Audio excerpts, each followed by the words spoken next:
Hi, Recovery Girls. It's Chenille.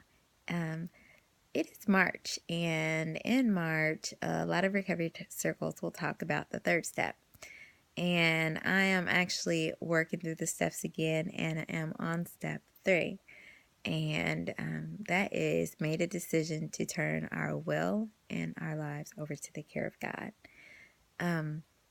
That is powerful because my disease is a disease of the will. I can be very willful and try and seek my own way and do what I want to do.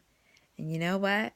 100% of the time, when I do what I want to do and it's not in line with God's will, there is a consequence for it. There's some sort of payment that I have to make for it.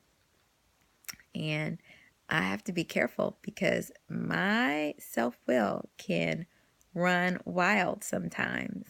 And it's very difficult because the reality is we do have a choice and we have decisions to make in our lives.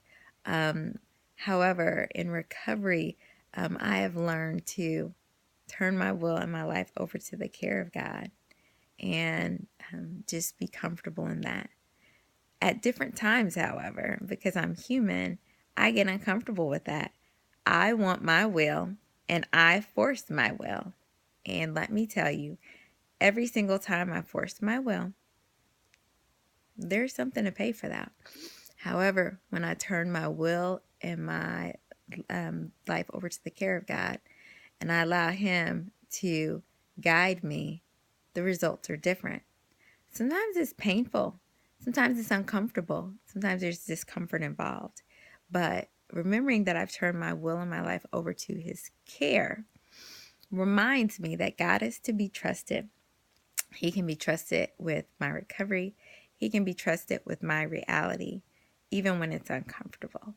So by turning my will and my life over to the care of God, I'm actually giving myself the best chance to live my best life because God always wants what's best for me. And He is all-knowing. I'm not. I'm limited in my perspective and my views. But God isn't. So when I allow Him to be in control and to guide my life is a lot safer emotionally, spiritually. Those things are really important. And then also just even physically, just being wise in what kind of environments I put myself in, or even like what job to take, or what activities to be involved in. Seeking God's will provides safety, and going along with my own will is not very safe.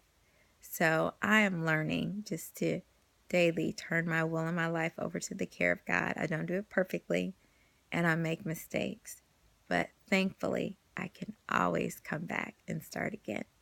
Ladies, remember that God is wild about you and He longs to overshadow you in His goodness. All you have to do is let go and let God. I've let go, ladies. What about you?